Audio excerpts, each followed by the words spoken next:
What if one cold evening, a lost dog led you to a secret that could change your life forever?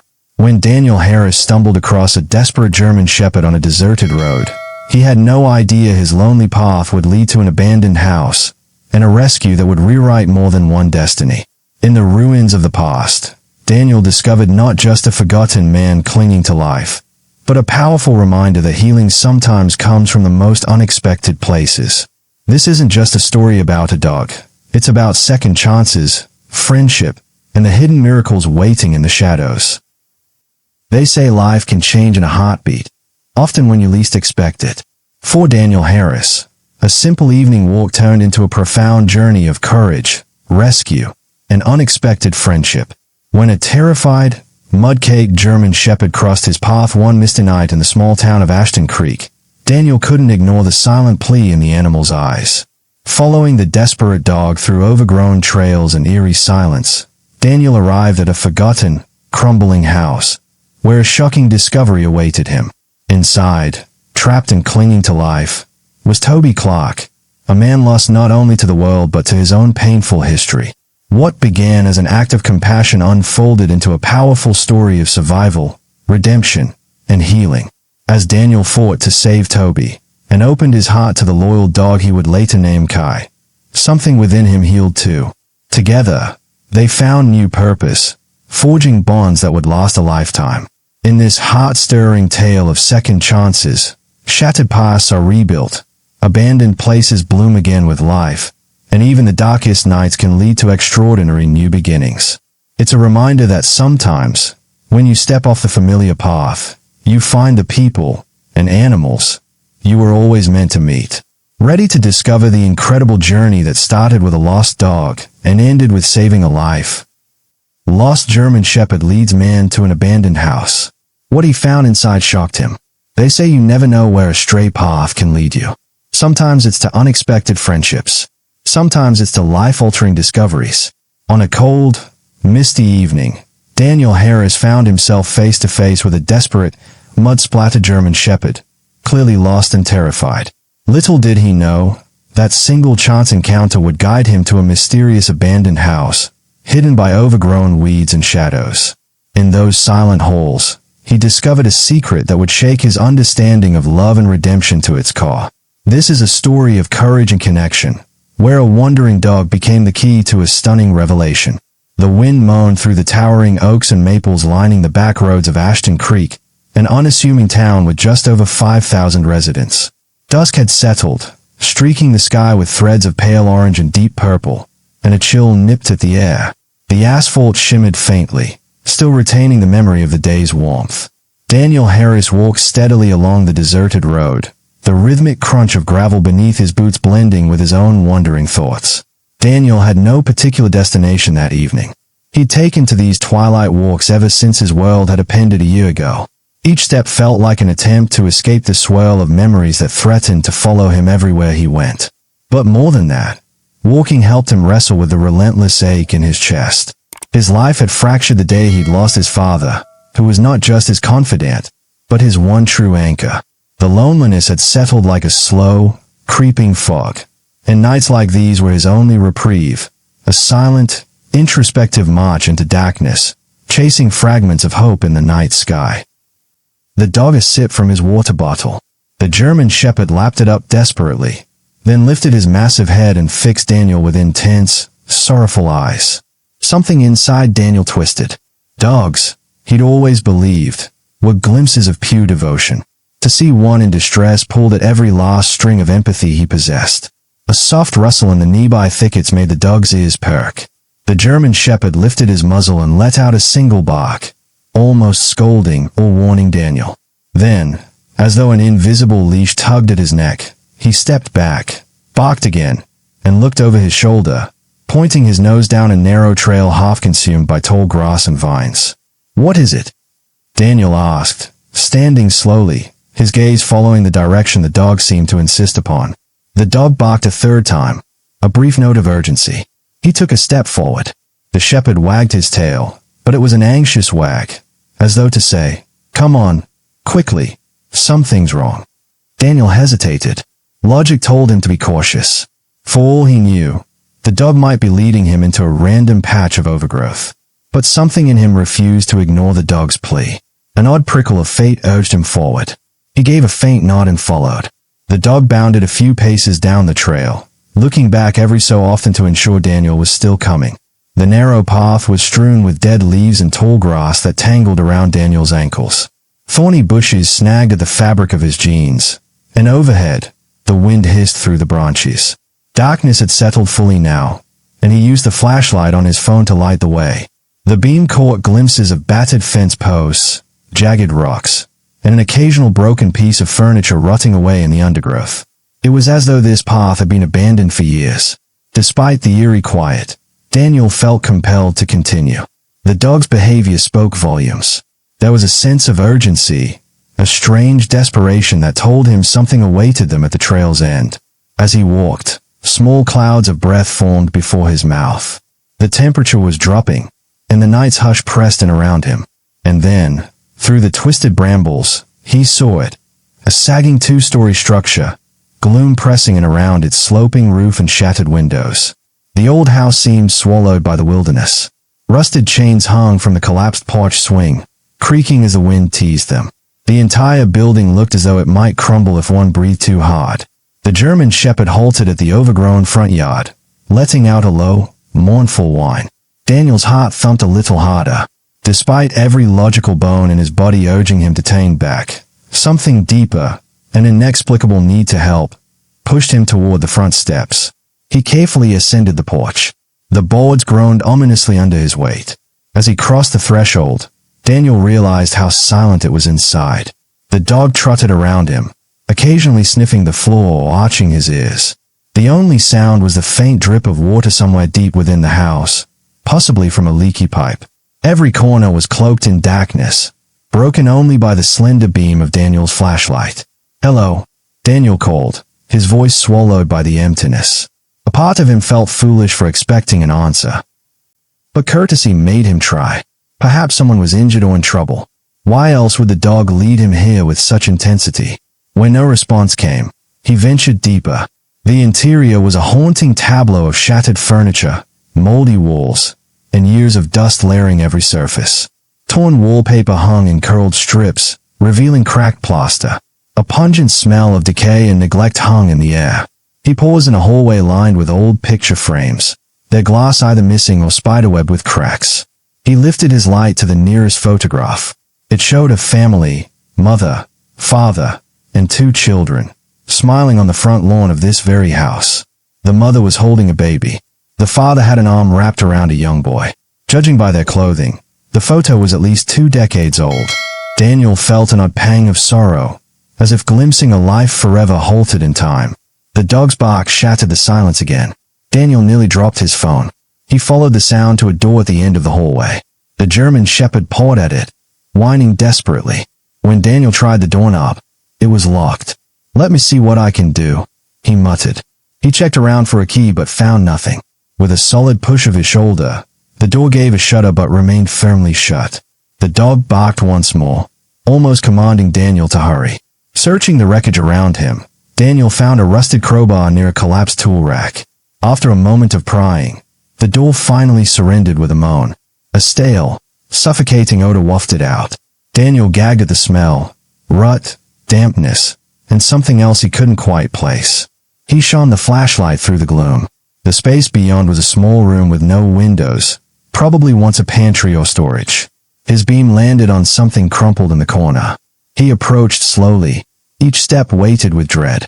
The dog stayed close by, his ears pinned back. When the light finally revealed the form, Daniel's stomach twisted. A man lay there unmoving, clothes torn, hair matted with sweat. Daniel rushed forward, heart hammering. He knelt down and quickly checked for a pulse, pressing 2 fingers to the man's neck. His relief was instantaneous. There was a faint, unsteady pulse. The man was alive, but barely. His lips were chapped, and his breathing came in shallow, ragged gasps. Daniel gently shook the man's shoulder. "Hey," he whispered urgently. "Can you hear me?" A faint moan escaped the stranger's mouth. His eyelids fluttered, but he didn't open them. The dog whined, pressing his snout against the man's outstretched hand. Daniel hastily dug in his coat pocket for his phone again, but his hand trembled so badly he almost dropped it. No signal. This corner of Ashton Creek had terrible reception to begin with, and now he was in an old house. Hang on, Daniel mumbled, though to whom?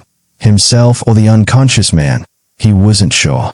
He gently patted the man's face. It was clammy and cold.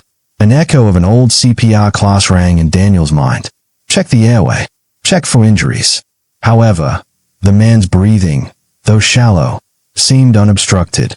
Daniel was no doctor, but it looked like the man was dehydrated and possibly suffering from shock. He had to get him out of there. Daniel looked at the German Shepherd, who gazed back, tail still. Good boy, Daniel said hoarsely, imagining that the dog had stayed here, guiding him for help. You did good. With a grunt, Daniel hoisted the man into a sitting position. He was slight and barely conscious, making him a dead weight. Daniel managed to sling the man's arm around his own shoulder and carefully drag him to his feet. The dog patted anxiously around them, whining as if urging them to move faster. Navigating the hallway with half the man's weight sagging against him was a struggle. Daniel nearly tripped on debris more than once, cursing under his breath. At last, they reached the front door, and the fresh night air felt like a blessing. The sky offered little illumination, but it was better than the stifling darkness inside. Outside, Daniel lowered the man onto the sagging porch step. He reached for his phone again. This time, a single bar flickered, summoning a surge of hope. He dialed 911. It rang and rang. Finally, a voice crackled through. This is 911. What's your emergency? Daniel exhaled, relief mingling with urgency. He explained his location the best he could, though truthfully, he wasn't entirely sure about the exact address. I found a man. He's barely conscious. He needs help, and please send an animal control officer, or someone who can help the dog too. The operator assured Daniel that help was on the way but warned that it might take time to navigate the overgrown roads. Daniel thanked them and hung up. He turned to the man, who was still trembling. Daniel rummaged through his jacket pockets and found a protein bar he'd stashed for his walk. Carefully, he tried to coax a few bites into the man's mouth, but the man could only manage a nibble. He did accept a trickle of water, though.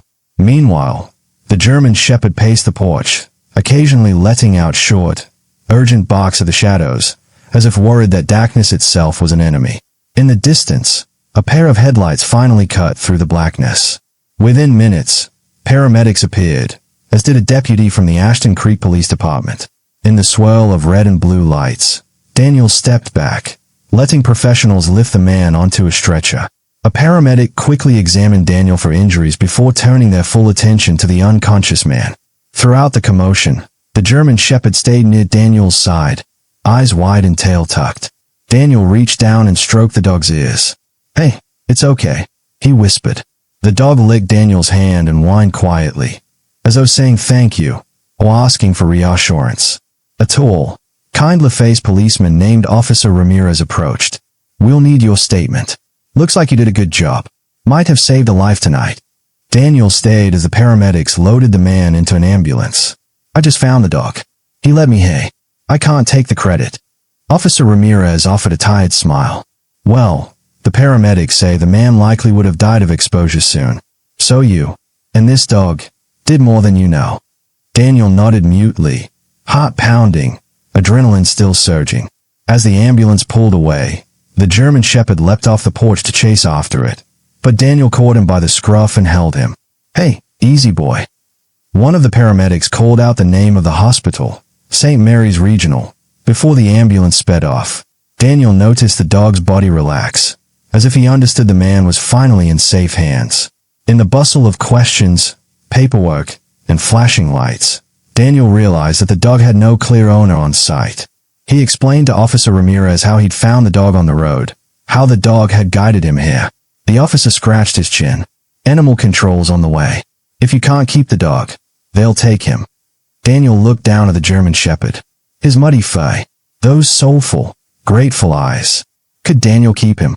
The question echoed in the air. He was a single man living alone in a small rental. He barely managed to keep himself afloat some days. But he couldn't bear the thought of letting a dog like this vanish into a shelter, always, never find a home. After a tense moment of indecision, Daniel cleared his throat. Actually, I think I'll hold on to him for now, if that's all right. I want to see if he's chipped. Maybe find his owner. If not." He didn't finish the sentence, uncertain if he was truly ready for the responsibility. But a seed of warmth had begun growing in his chest. Perhaps life was giving him a chance at a new connection.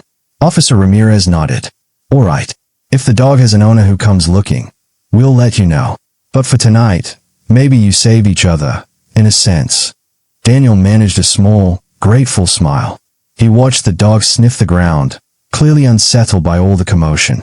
"I guess we did," Daniel murmured, wondering how deep that statement might go. The following day dawned with a pale yellow glow creeping into Daniel's bedroom. He rubbed his eyes, momentarily disoriented by the fact that he was not alone in his small apartment. A large shape lay curled at the foot of his bed, breathing softly. When Daniel sat up, the dog lifted his head and blinked at him. "Morning," Daniel said, his voice with lingering exhaustion. He'd spent most of the night tossing and turning, replaying the events of the abandoned house. The paramedics had rushed the unconscious man to St. Mary's Regional Hospital. Daniel still didn't know the man's name or how he'd ended up in such a dire state, but a nagging sense of responsibility gnawed at him, along with an unspoken gratitude that he'd managed to be in the right place at the right time. The German Shepherd rose, stretching out his front legs and shaking out his ragged fur. "You want some breakfast, boy?" Daniel asked, ruffling the dog's ears gently. The shepherd's tail wagged in response, as though the mention of food was a universal language. In the kitchenette, Daniel scraped together some leftover chicken and rice, warming it slightly before placing it in a bowl. As the dog devoured his makeshift meal, Daniel sipped coffee and considered his next steps. He'd promised the authorities he would keep the dog safe until they determined if an owner existed. The dog had no collar, no tags. He could be microchipped, though. Daniel made a mental note to stop by the local veterinarian's office later that day. While the dog finished eating, Daniel checked the local news on his phone. As expected, there was nothing about a man being rescued from an abandoned house. That was the sort of story that would be overshadowed by the day-to-day churn of events. Still, it made Daniel wonder, who was that man, and what had driven him to that dilapidated building in the middle of nowhere? He also found himself recalling the paramedics' mention of exposure. The man was severely dehydrated, but they hadn't mentioned external injuries. Why was he locked in that room? Had he locked himself inside? Or did something more sinister happen? The dog's bark jolted Daniel from his thoughts. He glanced over to see the shepherd sitting expectantly at the door, as if reminding him they had errands to run. Daniel chuckled. "Right, let's get a move on." He grabbed his jacket, patted his pocket for his keys, and, with the dog trotting at his side, they headed out into the crisp morning. The sun was climbing into a clear sky, promising a mild, pleasant day. On the street, a few neighbors milled about, offering Daniel curious glances at the sight of the large German shepherd by his side. Many recognized Daniel from around town, but had never seen him with a dog before. Daniel responded to the neighborly nods with polite waves but didn't stop to chat. His mind was focused on the veterinarian's office. The local clinic, called Ashton Creek Veterinary Care, was on the other side of town. The walk was invigorating, a chance to appreciate the swirl of autumn leaves, the gentle hum of the local bakery's morning bustle, and the comforting routine of small-town life. At the clinic, a friendly receptionist named Megan greeted Daniel and the dog with a smile. "Hello there. How can we help you?" "I found him wandering around last night," Daniel explained. "I just want to see if he's chipped." Megan nodded. "Sure. The vet will be with you shortly." They didn't wait long before Dr. Garrison, a middle-aged veterinarian with a warm demeanor, ushered them into an examination room. The German shepherd seemed calm as Dr. Garrison scanned him for a microchip. The scanner beeped, and Daniel felt a jolt of anticipation. But the veterinarian shook his head. "No chip. That means no immediate way to track an owner." Disappointment flooded Daniel. He wasn't sure if he'd been expecting an easy resolution, but he'd hoped. Dr. Garrison proceeded with a quick examination. "He's underweight and has some minor cuts on his paws," the vet said, gently probing the dog's forelegs. "Probably from wandering. But overall, he seems healthy. I'll give you some antibiotic ointment for the cuts, and you might want to invest in a quality dog food, something from a reliable brand like Pioneer or Hills." Daniel nodded, absorbing the instructions. He almost smiled at the mention of Pioneer, a brand he remembered his father feeding their old dog decades ago. It stirred a blend of nostalgia and sadness. "I'll do that." Before leaving, Dr. Garrison studied the dog, who had calmly planted himself at Daniel's feet. "He seems quite attached to you," the vet remarked. "Might have found himself a new home, if you were willing." Daniel looked down at the shepherd, who gazed up at him with quiet devotion. The dog had already saved a life, and in a strange way, seemed to have given Daniel a spark of purpose. Could he really turn away from that? I might be," Daniel replied softly. "Great. Keep in touch. Let us know if you see any signs of illness or if you have questions. And if an owner shows up, we can help facilitate that as well." Daniel thanked Dr. Garrison, purchased the recommended dog food and ointment, and then headed back out with the German Shepherd. A crisp breeze ruffled the dog's ears, and Daniel couldn't help but feel a pang of excitement. Life had changed dramatically in the span of a single night. They strolled slowly through town, passing the public library and small businesses dotted along Main Street. People occasionally stopped to admire the dog, cooing over his gentle demeanor and striking features. The dog took it all in stride but never strayed far from Daniel's side. It was as if the shepherd had chosen Daniel as his person. Finally, they arrived at a small diner called the Sunrise Spoon, a favorite local spot. Daniel realized he hadn't eaten since the night before. He tied the dog's makeshift leash to a secure pole near an outdoor table. "Wait here," he said, stroking the dog's head. "I'll bring you some water." Inside, the warmth of frying bacon and fresh coffee washed over Daniel. He ordered scrambled eggs for himself and asked for a bowl of water for the dog. Outside, the waitress, a kindly woman named Harriet, gave him a curious smile. "I didn't know you had a dog, Daniel." "Yeah, well, sort of a new development," he admitted, recounting a brief version of last night's events. Harriet, like most in Ashton Creek, was deeply sympathetic. She promised Daniel she'd keep an ear out in case anyone heard about a missing German Shepherd. When he returned outside, Daniel placed the water bowl beside the dog, then dug into his own meal. He fed the dog small pieces of egg, which the shepherd gobbled happily. A sense of contentment settled over Daniel, the simple pleasure of sharing breakfast with a companion. Yet in the back of his mind, the memory of the abandoned house still loomed. He needed more information about that man. As soon as he finished, he decided he'd drive to St. Mary's Regional Hospital. The drive to St. Mary's took about 30 minutes. Daniel rolled down the window slightly for the dog, who stuck his nose out and let the wind flap his ears. At one point, the shepherd rested his head on Daniel's shoulder, and Daniel felt a squeeze of affection. It was astonishing how quickly one could bond with an animal in just a few short hours, especially after a dramatic rescue. When they arrived, Daniel parked in a shady spot and left the window cracked open. He glanced at the shepherd, uncertainty gnawing at him.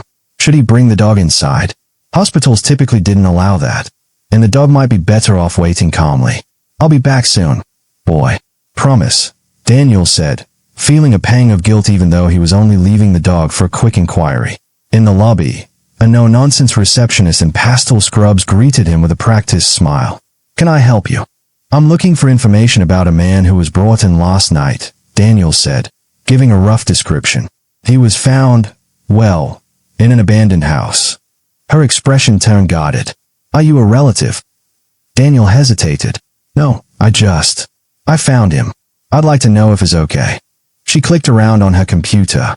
"I'm sorry, but we can't disclose patient information unless you're a family member or have been authorized.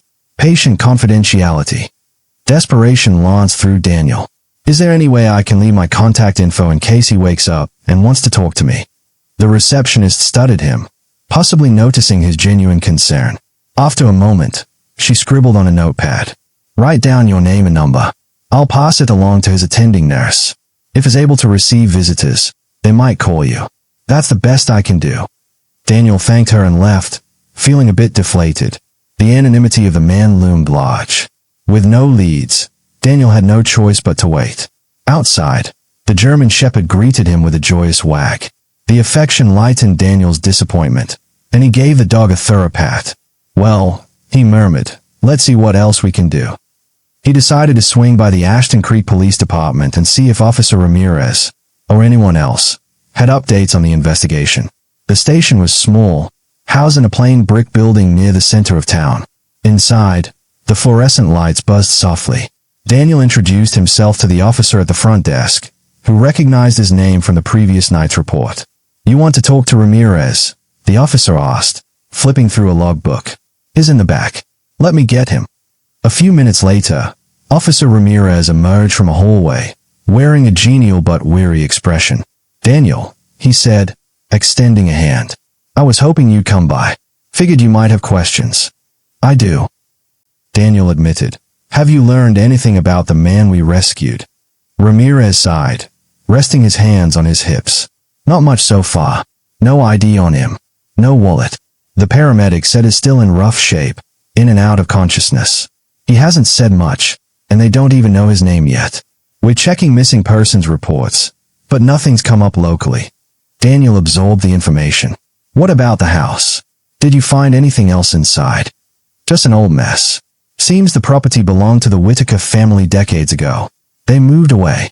The father died, and ownership got tangled in some legal disputes. As far as we can tell, nobody's lived there for nearly 20 years. We're investigating if the man was squatting or got locked up in that room by someone else, but we've got no leads." Daniel recalled the locked door, the crowbar. It was still surreal. Could he have locked himself in there? "Didn't you find any sign of foul play?" Ramirez shrugged. "Hard to say at this point. The door was locked from the outside, but the hardware was old. Could have been jammed accidentally. We just don't know." A sense of frustration gnawed at Daniel. So many unanswered questions. "Thanks for the info," he said, shaking the officer's hand. "Please let me know if anything new comes up." As Daniel exited the station, the German Shepherd, who had been waiting patiently in the car, watched him through the window. Daniel sighed, sliding back behind the wheel. "We're at a dead end, boy." The dog responded with a soft nudge of his muzzle, as if to say, "It'll be all right." Outside, the day had grown warm and bright, the autumn leaves rustling in a gentle breeze. The world felt alive, in stark contrast to the mystery that still clung to Daniel like a stubborn shadow. Over the next week, Daniel settled into a cautious routine of caring for the German Shepherd, who still had no official name, and following up on the man's condition at St. Mary's. Each day, Daniel would call the hospital, only to hear the same refrain: no improvement, no identification, no visitors. He got the sense they were protective of the man's privacy, though he suspected the staff at St. Mary's might have their hands tied by red tape. Daniel's personal life shifted. He found himself waking earlier, taking the dog for morning walks, then again in the evening. The dog's presence was a comfort in Daniel's small apartment.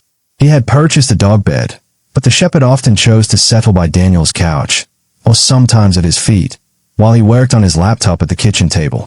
At first, Daniel referred to the dog simply as Boy, but that felt impersonal. One afternoon, while watching the dog stare out the window at falling leaves, Daniel tried out a few names: Max, Duke, Ranger. None of them seemed to fit. But late one night, as the dog sat beside him panting softly, a name drifted into Daniel's mind: Kai. It sounded strong and simple, with a hint of gentleness, capturing the spirit he saw in the shepherd. When Daniel softly tested it, "Kai," the dog's ears perked. A small wag of the tail followed. And that was that. Daniel found a certain solace in Kai's companionship. He didn't feel quite as lonely when he cooked dinner or read a book. Sometimes in the quiet, he talked to Kai. "When I was a kid, I had a dog named Max," he confessed one afternoon. "He was my best friend. Then I grew up. Life got complicated, and I forgot how comforting it was to have someone listen. No judgment, no expectations." Kai would gaze at him, ears cocked, as though absorbing every word. Still, the nights were restless. Daniel dreamed of the abandoned house, of the locked room. Sometimes he'd see the man's face contort with silent pleas. Or he'd see flickering images of that old family photo in the hall, the mother and father with their children. He'd wake in a cold sweat, heart pounding. Kai would often pad into the bedroom to check on him, pressing his nose gently against Daniel's hand. It eased the nightmares, if only by reminding Daniel he wasn't alone. Days passed with no news on the unconscious man, until Daniel's phone finally rang. St. Mary's Hospital reported that their patient had awakened and was asking for the man with the dog. Within the hour, Daniel hurried to the hospital, heart pounding. Inside a quiet room, the man lay propped up on pillows and four in his arm. He introduced himself in a trembling voice as Toby Clark. Weak but conscious, He thanked Daniel for saving his life. Toby explained that he'd been searching for clues about his family in that abandoned house, once his grandparents' home, before the door somehow locked behind him. He discovered a box of letters that might unravel a decades-old family dispute. Though he remembered dropping them somewhere in the darkness, Toby had no idea if they were still there. Desperate for closure, he asked Daniel to retrieve the letters. Daniel agreed without hesitation, determined to help Toby find the answers he needed. Determined to find Toby's lost letters, Daniel decided to return to the abandoned Whitaker house.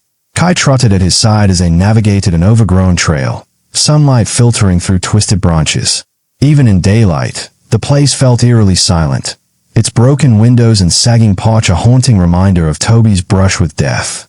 Inside, Daniel searched the musty pantry where Toby had been trapped, hoping to spot the letters. Kai sniffed anxiously, occasionally letting out quiet whines. At last, Daniel discovered a small crawl space near the ceiling. Balancing on a rickety chair, he reached in and retrieved a dust-covered box filled with old envelopes, likely the very documents Toby had risked everything to find. Just as he prepared to leave, the rotting floor gave way, and Daniel fell hard into a shallow pit. He landed bruised and shaken, but thankfully unbroken. Clutching the precious box, he managed to climb out. Kai stayed close, nudging him gently until they made it outside into fresh air. Though Daniel's ribs throbbed, relief overwhelmed the pain. He had Toby's letters in hand. Together, he and Kai left the ruin behind, ready to deliver the answers Toby so desperately needed. Back at his apartment, Daniel cleaned a shallow cut on his arm and pressed an ice pack to his bruised ribs. Kai hovered protectively. After a warm shower, Daniel felt marginally better, though each breath reminded him of the fall. He brewed a cup of tea and carefully set the box of letters on the dining table. He debated whether to open them. They were Toby's personal family documents, after all. But Toby was still in the hospital, and Daniel wasn't sure how quickly Toby would be able to read through them in his current state. Maybe Daniel could at least organize them, or ensure none were water damaged beyond readability.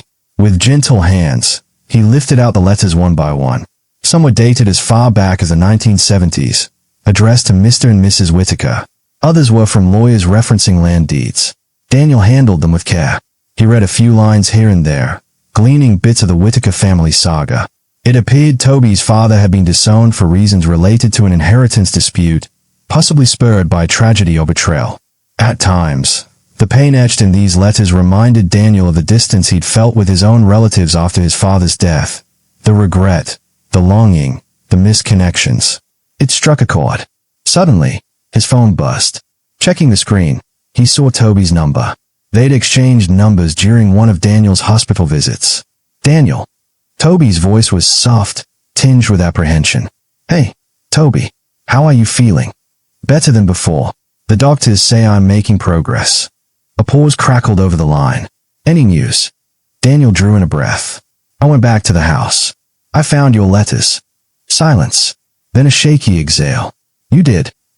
Yes. It wasn't easy, but I've got them here. Toby's voice trembled with emotion. Thank you.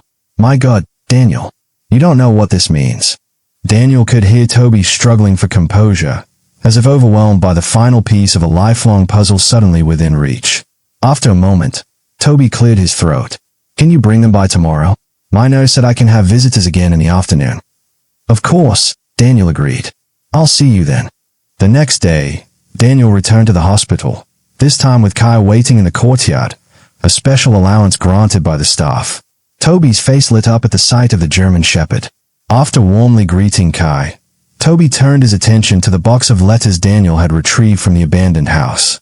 He lifted the lid with trembling hands, each yellowed page stirring old ghosts. For several minutes, Toby read in silence, occasionally looking up at Daniel as though unsure whether to cry or smile. The story unfolded in fragments. His grandfather's anger over a disputed inheritance, accusations of a bonfire, and the heartbreak of never reconciling before both grandparents passed away. Toby's father had fled home, cutting off contact, and Toby's questions had remained unanswered, until now. It explains a lot, Toby whispered, eyes haunted by both sorrow and relief.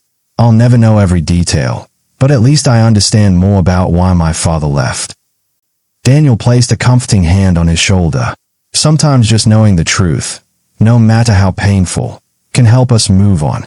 Toby nodded, fighting back tears. When he finished skimming the last pages, he closed the box. I have nowhere to go after I'm discharged. My apartment's out of state, and my lease is almost up. Any suggestions? Without overthinking, Daniel offered, "You can stay with me for a while, if you'd like." Surprise lit Toby's face. "I don't want to impose." "You're not," Daniel assured him, giving Kai a gentle pat. "We'd be happy to have you." Touched by this unexpected kindness, Toby gave a trembling smile. "Thank you, Daniel. Truly." True to the doctor's estimation, Toby was discharged 4 days later. He walked gingerly, still fatigued but determined. Daniel helped him gather his few belongings, mostly the box of letters, which Toby guarded like a lifeline. The first few nights in Daniel's apartment were awkward for Toby, who was used to living alone. But the space gradually filled with quiet conversation, the routine of shared meals, and the soft presence of Kai, who seemed to intuit Toby's fragility. Kai would often sit beside Toby, resting his chin on Toby's knee as if offering silent encouragement. During this time, Daniel's bruised ribs also healed, and Toby found small ways to help around the house, washing dishes, folding laundry. At night, they talk about their pasts. Toby shared stories of the relatives who raised him, the sense of never quite belonging, and his desperation to find closure with the Whitaker family's estranged legacy. Daniel, in turn, opened up about losing his father and feeling unmoored. He revealed how he drifted through the last year searching for a sense of purpose. He didn't delve into every painful detail, but enough to let Toby see the ache beneath his calm exterior. Sometimes their conversations were light-hearted. Toby had a dry sense of humor that surfaced in unexpected moments, making Daniel laugh with relief. Other times, the talk was heavier, weighted by regret and yearning. Through it all, Kai was there, steadfast, wise in the silent way only dogs can be. Days turned into a couple of weeks, and Toby's strength returned slowly but noticeably. One afternoon, they decided to take a short walk around the neighborhood. Toby used a cane for support, and Kai trotted alongside. They ambled past the local park, where children played on a swing set, their laughter drifting through the crisp air. "This town's actually pretty," Toby remarked, pausing to catch his breath. "I only saw the edges before ending up in that house." Daniel nodded. "Ashton Creek grows on you. It's quiet, but there's a closeness to the community that I've come to appreciate." They continued, passing a small street fair where local artisans sold crafts and homemade jams. Toby's eyes lit up at the vibrant booths and the swirl of townspeople. An acoustic guitarist strummed a gentle tune in the corner, adding to the warm atmosphere. It struck Daniel that Toby was seeing the positive side of a place that nearly claimed his life. Yet Toby's resilience showed he was determined to embrace whatever second chance he'd been given. Several more weeks slipped by in this pattern of slow healing and growing friendship. The crisp autumn morphed into early winter, hinting at frosty mornings. Toby's hospital follow-ups indicated he was steadily improving. Each day, he walked with more confidence, leaning less on the cane. Meanwhile, Daniel's attachment to Kai deepened. He officially registered Kai at the local vet, ensuring all vaccinations were up to date. There was still no word on any previous owner. The police had closed the case on the abandoned house, determining Toby had likely locked himself in accidentally. The story seemed concluded from a legal standpoint, though the personal impact on Daniel and Toby was far from over. One evening, after dinner, Toby approached Daniel. "I've been thinking, it's time I made plans to move on. You've been more than generous, letting me stay." Daniel felt a pang of dismay. He'd grown accustomed to Toby's presence, to the quiet companionship of another person under his roof. "You don't have to rush," Daniel replied. "Really, it's been nice having you around." A hint of a smile touched Toby's lips. "I appreciate that, but I can't impose forever. I'm thinking, maybe I won't go back to my old city. Maybe there's no reason for me there anymore." He gestured around. "Ashton Creek is small, but it feels strangely right for me. I've never had a home that felt like a community. I think I'd like to stay, find my own place here." Relief mingled with a strange, bittersweet joy in Daniel's chest. "That's great. I can help you look for a place." Toby nodded, eyes shining. "Thank you. And about the letters, well, I think I might hold on to them. But I might also donate some to the local historical society. There's a lot of generational history tied up in that old house." Daniel smiled. I'm sure the society would appreciate it. The weeks turned into another month. Toby found a modest apartment near the outskirts of town, close to the library, where he'd begun doing research on genealogical records. He and Daniel remained good friends, meeting frequently for coffee or walks in the park. The letters had unlocked a sense of curiosity in Toby. He explored the local archives, determined to piece together not just his family's story, but bits of Ashton Creek's past that intertwined with it. Daniel, for his part, discovered a renewed zest for life. He started volunteering at the Ashton Creek Animal Shelter, moved by his bond with Kai and remembering how crucial that single moment of rescue had been. The shelter staff recognized Daniel's compassion, and he soon found himself driving adoption initiatives, fostering a sense of empathy within the community. One chilly evening, as snow lightly dusted the streets, Toby joined Daniel at his apartment for dinner. Kai lay stretched out on the rug, content and relaxed. Over steaming bowls of soup, Toby cleared his throat. So, I've decided to place an offer on that abandoned house. Daniel nearly choked on his spoonful. What? The Whitaker house? It's a wreck. Toby chuckled. I know. I've spoken to some local contractors. The foundation's salvageable, and so are some walls. It'll take a lot of work, but it's my family home in a way. I feel drawn to restoring it, giving it a second chance. Maybe that's my way of healing the past. Daniel stared, half in awe, half in disbelief. I admire your bravery. It was almost your tomb, and now you want to bring it back to life. Toby nodded. Yeah, because it's time to end the cycle of regret and secrets. That place could be something good again, with enough love and effort. A hush settled. Daniel thought of how Toby's plight mirrored his own journey. He'd been locked in grief, wandering aimlessly. Yet the moment he found Kai, everything started changing. They'd saved Toby, and Toby had, in some strange, intangible way, saved Daniel from his own solitude. I'll help, Daniel said, surprising even himself. If you need a hand, I'm no carpenter, but I can learn. A broad smile spread across Toby's face, gratitude shining in his eyes. I'd be on it. Thank you, Daniel. Kai thumped his tail, as if giving his own blessing to the plan. Over the next several months, Toby managed to secure ownership of the dilapidated property. With help from local tradespeople, he began the daunting task of restoring the Whitaker house. Daniel was there many weekends, hauling debris, sanding old floors, learning the basics of carpentry. It was hard, grueling work, especially in the frigid winter that soon enveloped Ashton Creek. But there was a certain warmth in the camaraderie. Neighbors pitched in as well, curious about the young man determined to resurrect a piece of the town's history.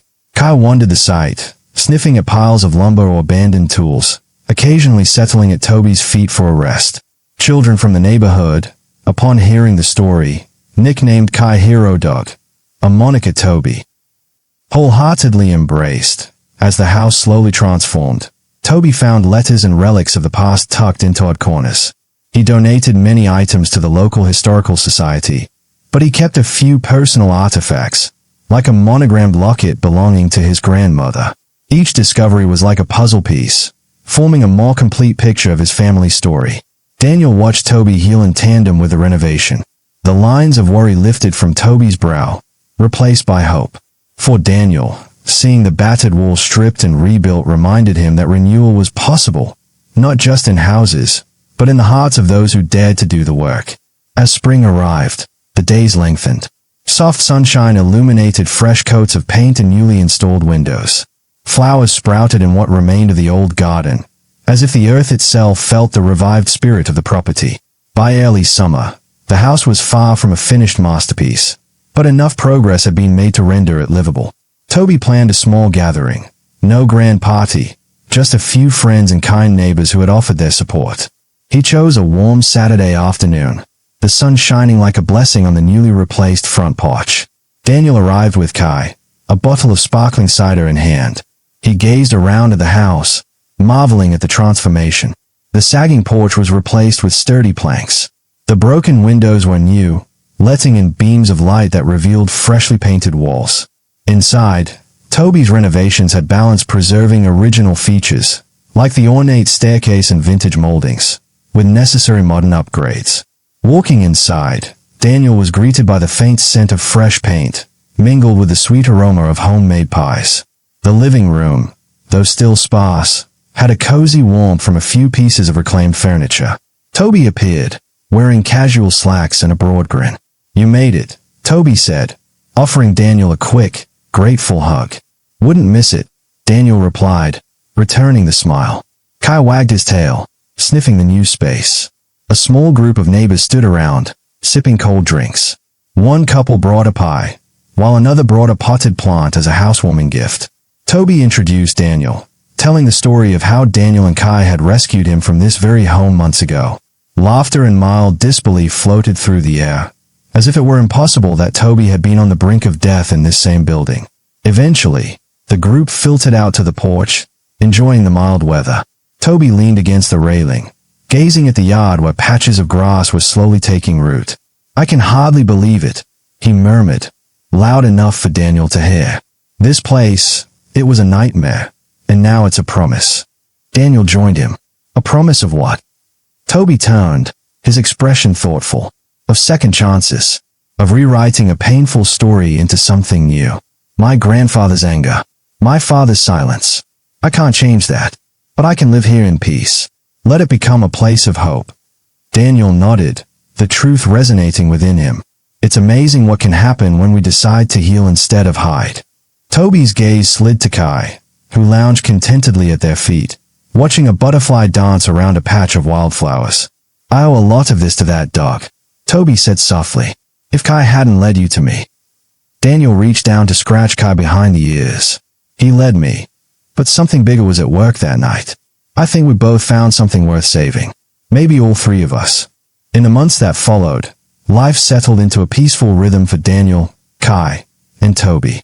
Toby flourished in his new home, occasionally hosting dinners for Daniel and a few newfound friends. He discovered a knack for writing, inspired by the letters he'd uncovered, drafting short stories and essays about his family's past, some of which he submitted to local publications. Daniel found his own purpose expanding. The volunteering of the animal shelter blossomed into part-time work, where he organized adoption events and fundraisers. He found joy in helping frightened animals find loving homes, recalling how Kai had once been the lonely, desperate soul needing rescue. Kai, of course, was a glue binding everything together. A local newspaper even ran a small feature on the hero shepherd of Ashton Creek, garnering the shelter gained some well-needed publicity. More than once, Daniel found himself in conversation with townsfolk who praised Kai's story, fascinated by how a lost dog had changed so many lives. Every so often, Daniel would stand on Toby's freshly restored porch, gazing across the yard, remembering the night shadows that once swallowed this property. Now it bristled with life, flowers, a repaired fence, and the muffled sound of music from Toby's record player drifting through open windows. The transformation of this house felt symbolic of the personal transformations happening within them all. One late summer afternoon, Daniel and Toby took Kai for a hike in the rolling hills outside Ashton Creek. The sky stretched wide and blue above them, flecked with passing clouds. Kai bounded ahead, tail a blur of wagging excitement. They paused at a scenic overlook, the town visible in the distance, nestled among groves of green trees. "It's beautiful," Toby said, taking a deep breath. "A year ago, I never thought I'd be here." Daniel cast him a sidelong smile. "Me neither. Life's weird."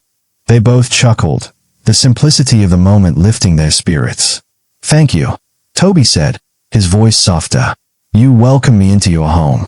Help me find these answers I've been chasing my entire life. You've become like family in a way I never thought possible." Daniel felt a lump in his throat. "It goes both ways. You gave me purpose. I was floundering in my grief, and Kai showed up. Then you. It's like we were meant to converge at that house." Toby nodded. "I think so too." His gaze shifted to Kai, who was sniffing a cluster of wildflowers. "What if he'd never gotten lost? What if you hadn't walked that road that night? It's all so improbable." Daniel grinned. "Miraculous, even." They stood there a while longer, soaking in the vastness of the landscape, the quiet harmony of nature. Kai trotted back, nudging Daniel's hand, reminding them it was time to head back. With hearts full of gratitude and a shared sense of renewal, they made their way down the trail, step by step, forging a future built on compassion, resilience, and the unwavering bonds formed in the darkest of moments. Life sometimes delivers us to unexpected crossroads where hope seems lost. Yet a single act of kindness can reshape everything. Daniel's chance encounter with a desperate German shepherd revealed how tragedy and mystery could pave the way for profound connection. In rescuing Toby from that abandoned house, Daniel, Toby, and Kai discovered that healing often comes from helping one another, confronting old wounds, and daring to rebuild what once seemed broken beyond repair. Through moments of despair, they found purpose, forging a new path of resilience, friendship, and renewed faith in humanity's capacity for compassion. If this story touched your heart, don't keep it to yourself. Like, share, and comment your favorite moment from this amazing rescue. Subscribe for more true stories of hope, healing, and the incredible bonds that change lives. And never underestimate the power of one small act of kindness. You could change a life, maybe even your own.